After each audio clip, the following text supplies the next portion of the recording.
చూసుకుంటే పక్కాగా కనిపిస్తారు మన మీద.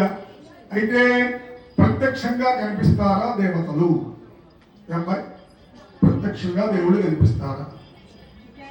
కనిపిస్తారు, కనిపించారు. 100% కనిపించరు.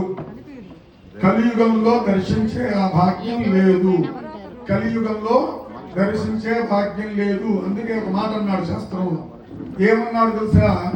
పరోక్ష ప్రియా ఇవహి దేవాహ. దేవతలు ఎప్పుడు కూడా ప్రత్యక్ష ప్రియులు కాదు, పరోక్ష ప్రియులు. వెనక నుండి రక్షిస్తుంటారు. ఇప్పుడు అంతెందుకయ్యా, శంకు చక్రాలు గదా పద్మం పట్టుకొని నేనే వచ్చి దేవుణ్ణి అన్నాను అనుకో, నువ్వేమంటావు? ఏమంటావు? ఏ నాటకం నుంచి వచ్చావురా వేషం వేసుకొని అంటామా? అవునా, డ్రామా కంపెనీ నుంచి వచ్చామంటాం. అందుకే దేవుడి కలియుగంలో ప్రత్యక్షంగా కనిపించదు. ఇంకొక మాట కూడా చెప్పారు, దైవం మానుష రూపేణ. అందుకు మనకి అత్యవసరమైనటువంటి ఏదైనా పనిపడింది, సహాయం కావాలి, ఎవరైనా వచ్చి సహాయం చేశారు, అప్పుడేమంటాం మనం? బా దేవుడు లాగా వచ్చావాడు అంటే నిజంగా దేవుడేనా? కాబో చెప్పు. కాబట్టి దైవం మానుష రూపేణ. కలియుగంలో ఎప్పుడు ప్రత్యక్ష దేవుడు కాదు, పరోక్ష దేవుడు. అందుకే అప్పుడప్పుడు ఒక అదృష్టం ఉండేవాడికి స్వప్నంలో సాక్షాత్కరిస్తూ ఉంటారు దేవతలు. ఎక్కడ కనిపిస్తారు? స్వప్నంలో సాక్షాత్కరిస్తుంటారు దేవతలు. అందుకే రోజు అనుష్ఠానం చేసేవాడికి అప్పుడప్పుడు వచ్చి స్వప్నంలో ఒరే నాన్న నువ్వు ఇలా ఉండు, ఇలా ఉండు అనే మార్గదర్శకాన్ని చేస్తారు దేవతలు. అందుకు ఈరోజు చక్కగా ఆ కృష్ణ పరమాత్మ దొంగలాగైతే ఉన్నాడు దేవుడు అని నమ్మితే దేవత కనిపించాడో, ఈ రోజు కూడా మీరు మహాలక్ష్మి అమ్మవారు ఇక్కడ ఉన్నది, ఆమె ఉండి ఈ ప్రాంతాన్నంతా రక్షిస్తోంది, భక్తుల్ని రక్షిస్తోంది అనే భావన మనకు కానీ ఉంటే ఎక్కడికి పోనాం? ఇక్కడే ఉంటుంది. మరి ఇక్కడ ఉంటే ఇంకో దేవాలయంలో ఉండదా? ఉంటుంది. దేవతలకు ఒక శక్తి ఉంది. అనేకత్ర స్థితి అని ఒకే వ్యక్తి 100 చోట్ల కనిపించాలట. అట్లా దేవతా శక్తులు దేవాలయాల్లో ఎక్కువ ఉంటాయి. మీరు ఒక్క మాట మీ అందరికీ చెప్పి ఆపుతాను. మీ ఇంట్లో పూజ చేసుకుంటే అట 10% ఫలితం వస్తుంది. నదీ తీరంలో చేసుకుంటే పూజా కార్యక్రమాలు 30% వస్తాయట. సముద్ర తీరంలో చేసుకుంటే 60% వస్తాయట. దేవాలయంలో చేసుకుంటే 90% వస్తాయి. మరి 100% ఎట్లా వస్తాయి? ఎప్పుడు వస్తాయి 100%? 100% ఎప్పుడు రావు.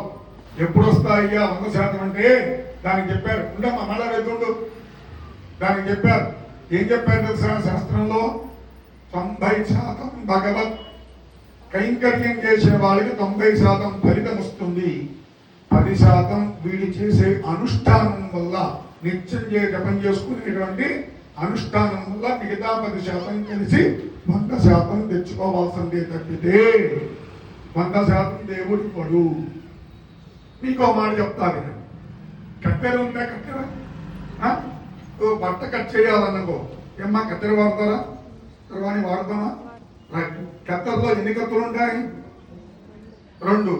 ఈ బట్టని ఏ కత్తి కత్తిరిస్తుంది? చెప్పండి. 2 కలిస్తేనే ఆ బట్ట కత్తిరింపబడింది. అవునా? మరి భగవత్ శక్తి మన ప్రయత్నం 2 ఉంటేనే 100% ఫలితాలు వస్తాయి. అంతేగాని దేవుడు 100% 90% ఇచ్చినా మీ 10% ప్రయత్నం లేకపోతే వృధా. అదే 10% మనం ప్రయత్నం చేసి 90% భగవత్ కైంకర్యం చేయకపోతే అది కూడా వృధా. కాబట్టి భగవంతుడు మానవుడు ఇద్దరు కూడా కలిస్తేనే 100% ఫలితాలు వస్తాయి. అందుకే మీకు ఒక మాట చెప్తా వినండి నాన్న. ఎప్పుడు కూడా ఆహారం ఆకులో ఉంటే నోట్లోకి పొమ్ముంటే పోదు.